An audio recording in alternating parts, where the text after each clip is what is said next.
ఓం వాగర్ధావ సంపృక్తో వాగర్ధ ప్రతిపత్తయే జగతః పితరౌ వందే పార్వతీ పరమేశ్వరౌ. శివాయ గురవే నమః.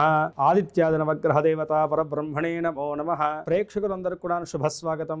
నేను మీ హరిహర శర్మ. ప్రతి నెల కూడా తెలుసుకుంటూ వస్తున్నటువంటి మాస ఫలితాల కార్యక్రమంలోనూ ఈ జూలై నెల 2026 సంవత్సరంలో మీకు ఈ నెల ఎలా ఉండబోతుంది, రాశి ఫలితాల రీత్యాను మీ రాశి వారికి కలగబోయేటువంటి అదృష్ట యోగాల గురించి, శుభయోగాల గురించి, కలగబోయేటువంటి ఇబ్బందుల గురించి ఈ యొక్క వీడియోలో సవిస్తరంగా మాట్లాడుకునేటువంటి ప్రయత్నం చేద్దాం. వాటి నుండి బయటపడేటువంటి పరిష్కార మార్గాన్ని కూడా మనం చూద్దాం. సింహరాశి వారికి ఈ జూలై నెల రాశి ఫలితాన్ని మనం గమనించుకుంటే కనుక, గత జూన్ నుంచి కూడా మీరు గమనించుకుంటే కనుక ముందుగా వృత్తి ఉద్యోగాల గురించి మనం మాట్లాడుకోవాలి. జూన్ నుంచి గురుగ్రహ సంచారం ఎప్పుడు మారిందో అప్పటి నుంచి కూడాను జాబ్ వైజ్ గా, అలాగే ఎవరైతే కనుక వ్యాపారస్తులు ఉన్నారో వాళ్ళకు కూడాను అంతగా అనుకూలించినటువంటి కాలం. ఎందుకంటే కనుక వ్యయస్థానంలోకి గురుగ్రహ సంచారం మార్పిడి జరగడం అనేటువంటిది, దీనివల్ల లక్ ఫ్యాక్టరీ అనేటువంటి తగ్గిపోతూ ఉంటుంది. ఏదైతే కనుక మన జీవితంలో నిరంతరం కష్టంతో ఏది సంపాదించలేం, కొంతమేరకు అదృష్టం కూడా మనల్ని వరిస్తూ ఉండాలి. అంటే ఆ యొక్క అవకాశాలు ఇవ్వడము, లేదు మనం చేసినటువంటి పనికి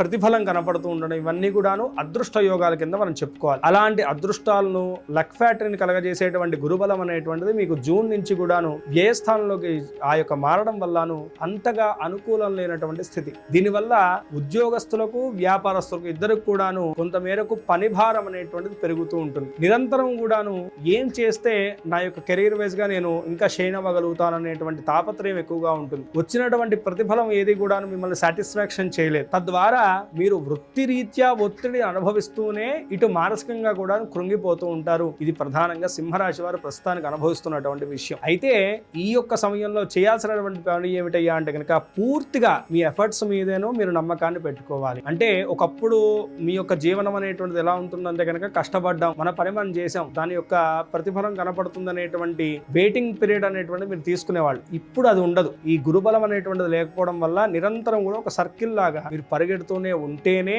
మీకు వృత్తి రీత్యా ఒక సక్సెస్, గుర్తింపు అనేటువంటిది వస్తుంది. ఇది బాగా గుర్తుంచుకోవాలి సింహరాశి వారు. ఇక వ్యాపారస్తులకు ఏంటంటే కనుక కొంత మేరకు ఈ నెలలోను 2వ వారం తర్వాత, అంటే 17వ తారీఖు తర్వాత బుధుడి యొక్క సంచారం జరిగిన తర్వాత నుంచి కొంత మేరకు లాభదాయకమైనటువంటి ఫలితాలు అయితే కనుక ఖచ్చితంగా ఉండబోతున్నాయని చెప్పేసి మనం మాట్లాడుకోవాలి. ఇక సింహరాశి వారి యొక్క విద్యార్థుల విషయాన్ని మనం గమనించుకుంటే కనుక, ఈ సమయంలో విద్యార్థులకు అస్సలు అనుకూలమైనటువంటి స్థితి కనపడట్లేదండి. ఎందుకంటే కనుక బుధుడు వ్యయంలో ఉన్నాడు, బృహస్పతి వ్యయంలో ఉన్నారు. ఇద్దరు కూడా విద్యాకారకులైనటువంటి గ్రహాలు రెండు కూడా వ్యయస్థానంలో ఉండడం వల్ల పిల్లలు మరింత శ్రద్ధను, అంటే మునుపట కొంత మేరకు శ్రద్ధను వహించినా సరేను మీ మేధస్సు, మీ యొక్క ఆ యొక్క ఏవైతే క్రియేటివిటీ స్కిల్స్ ఉన్నాయో అవన్నీ కూడా మిమ్మల్ని కాపాడుతూ వచ్చాయి. కానీ ఇప్పుడు కంప్లీట్ గా మీరు ఏమాత్రము శ్రద్ధ పెట్టకుండా డైవర్ట్ అయినా సరేను ఎన్నో విధాలైనటువంటి ఇబ్బందులు అయితే కనుక ఖచ్చితంగా మీరు చెవి చూడాల్సినటువంటి పరిస్థితి కనపడుతుంది. విద్యార్థులు ప్రత్యేకమైనటువంటి శ్రద్ధను వహించాలి. పోటీరంగ పరీక్షల్లో పాల్గొనేటువంటి వారు ఎవరైనా ఉంటే కనుక ఆఫ్టర్ 2nd వీక్ తర్వాత మీ యొక్క ప్లానింగ్ చేసుకొని ఖచ్చితంగా మీకు అనుకూలమైనటువంటి స్థితి అయితే కనుక కనపడుతుంది. ఈ సమయంలో మీరు అవుట్పుట్ ఇచ్చేటువంటి సమయంలో ఏదో రకమైనటువంటి భయం, కాన్ఫిడెన్స్ లెవెల్స్ అనేటువంటిది కరెక్ట్ గా ఉండకపోవడం, దానివల్ల మీ యొక్క అవుట్పుట్ కూడా కొంత మేరకు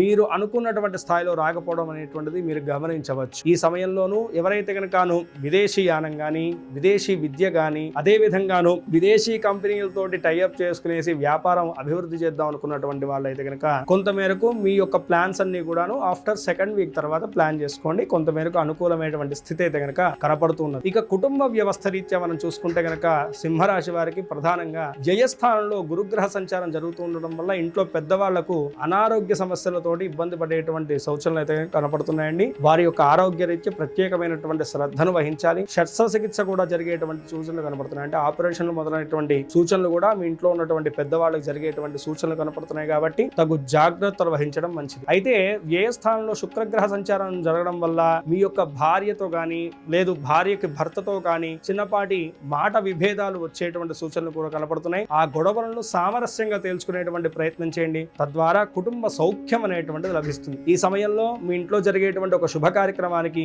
మీ చేతుల మీదుగా అనుకోకుండా అనేకమైనటువంటి ఖర్చులు అయితే కనుక మీ తల మీద పడేటువంటి సూచనలు ఉన్నాయి. ఆ విషయంలో కూడా కొంత మేరకు జాగ్రత్త వహించడం మంచిది. ఇక ప్రేమ వ్యవహార రీత్యా చూసుకుంటే కనుకను ప్రేమ జీవనంలో కూడా కొంత మేరకు ఎడబాటు వాటిల్లేటువంటి సూచనలు కనపడుతున్నాయి. ఏదైతే కనుక అవతల వ్యక్తి మీద మీరు పెట్టుకున్నటువంటి నమ్మకాలు ఉన్నాయో వాటి మీదే మీకు అనుమానం కలిగేటువంటి సూచనలు ఉన్నాయి. ఎందుకంటే వ్యయ స్థానంలో శుక్రగ్రహ సంచారం జరగడం, 7వ స్థానంలో రాహుగ్రహ సంచారం అనేటువంటిది అస్సలు మీకు అనుకూల స్థితి లేదు, అనుమానాలు ఎక్కువగా ఉంటాయి, ఇద్దరి మధ్య మాట స్పర్ధలు ఎక్కువగా ఉంటాయి, 10 నిమిషాలు కలిసి ఉంటే కనుక 15 నిమిషం ఖచ్చితంగా గొడవ అయ్యేటువంటి సూచనలు, ఇలాంటి మొదలైనటువంటి ప్రతిఫలాలు అయితే కనుక ఉన్నాయి. కాబట్టి సింహరాశి వారు ప్రేమ జీవనంలో తగు జాగ్రత్తలు వహించడం చాలా మంచిది. ఇక ఆరోగ్య రీత్యా అలాగే ఆర్థిక వ్యవస్థ రీత్యా ఎలా ఉండబోతుందంటే కనుక ఆరోగ్య రీత్యా అయితే కనుకను కొంతమేరకు అష్టమ శని ప్రభావం వల్ల ఆరోగ్య స్థితిగతులు అయితే కనుక స్థిరత్వంగా ఉండదండి. ఏదో తెలియనటువంటి చిన్న అనారోగ్యమైనా సరే బాగా చికాకు పెడుతూ ఉంటుంది. అదే విధంగాను ఇంట్లో వాళ్ళ యొక్క అనారోగ్య సమస్యలు కూడా మిమ్మల్ని ఎంతో ఇబ్బంది పెడుతూ ఉంటాయి. మానసికంగా కొంతమేరకు అటు వృత్తి రీత్యా ఇటు కుటుంబ రీత్యా ఉన్నటువంటి చికాకులు అయితే కనుక మరింత ఒత్తిడిని పెంచేటువంటి సూచనలు కనబడుతున్నాయి. ఇక ఆర్థిక వ్యవస్థ రీత్యా దీని మొత్తంలో కూడాను మరింత అగ్నికి ఆజ్యం తోడులాగా ఏమిటయ్యా ఇబ్బంది అంటే కనుక గురుబలం అనేటువంటి వ్యయస్థానంలో ఉండడం వల్ల ఇంటి పరంగా అంటే మీరు ఎక్స్పెక్ట్ చేయరు. మామూలుగా ప్రతి నెల కూడా ఒక ఎక్స్పెండిచర్ ఉంటుంది. కరెంట్ బిల్ అనో అదనో ఇదనో దాన్ని బట్టి మన సంపాదనలోనూ కొంత మేరకు డివైడ్ చేసుకుని ఒక ప్లాన్డ్ గా మనం వ్యవహరిస్తాం. కానీ ఈ యొక్క వ్యయస్థాన గురుగ్రహ సంచారం మిగతా రాశులు కూడా ఈ సంచారం వ్యయంలో జరగడం వల్ల మీరు అనుకున్నటువంటి దానికన్నాను రెట్టింపు వ్యయాన్ని అయితే కనుక ఈ నెలలో మీరు చెవి చూడవచ్చు. అంటే మీరు ఎక్స్పెక్ట్ చేయరు అది వస్తుందని, ఆ ఖర్చు వస్తుందని, కానీ అది ఖచ్చితంగా చేయాల్సినటువంటి ఖర్చే. అది మీరు చేయడం వల్ల కూడా మీ ఎక్స్పెండిచర్ మొత్తం కూడా మారిపోతుంది. కాబట్టి అధికమైనటువంటి వ్యయం కూడా కలిగేటువంటి సూచనలు ఉన్నాయి. కాబట్టి ఈ విషయంలో జాగ్రత్తలు వహించాలి. పూర్తి స్థాయిలో చూసుకుంటే కనుక 50% మాత్రమే అనుకూలమైనటువంటి స్థితిగతులు, పరిస్థితులు, శుభయోగాలు కనపడుతున్నాయి. అయితే మిగతా దుష్ఫలితాలన్నీ కూడా అధిగమించాలంటే కనుక ఏం చేయాలంటే కనుక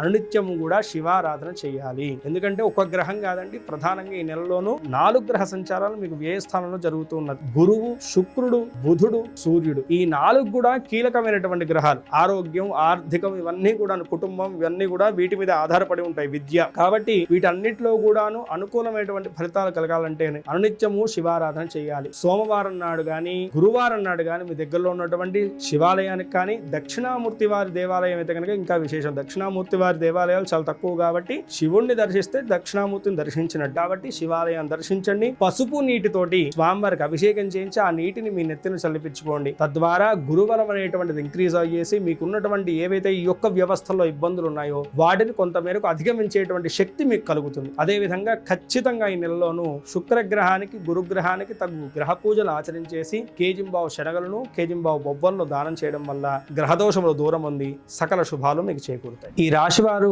పై తెలిపినటువంటి చిన్నపాటి పరిష్కారాలను పాటించుకుంటూ, చెప్పినటువంటి జాగ్రత్తలు వహిస్తూ, చెప్పినటువంటి సూచనలు పాటిస్తూ, దైవారాధన చేసుకుంటూ ఈ నెలంతా కూడాను మీరు అనుకున్నటువంటి గోల్స్ వైపు మీ అడుగులన్నీ కూడా తాపీగా కొనసాగాలని చెప్పి, సుఖముతో సంతోషంతో మీ యొక్క జీవితం అనేటువంటిది కొనసాగాలని చెప్పేసి మనస్ఫూర్తిగా ఆ పరమేశ్వరుని ప్రార్థన చేసుకుంటూ స్వస్తి. సర్వే జనా సుఖినో భవంతు, లోకా సమస్తా సుఖినో భవంతు. మీలో ఎవరికన్నా మీ పర్సనల్ జాతకం తెలుసుకోవాలంటే కనుక కింద స్క్రోల్ అవుతున్నటువంటి నెంబర్ని సంప్రదించడం వల్ల నా అపాయింట్మెంట్ దొరుకుతుందండి. నేనే పర్సనల్గా మీ యొక్క జాతకాన్ని క్షుణ్ణంగా పరిశీలించి మీకున్నటువంటి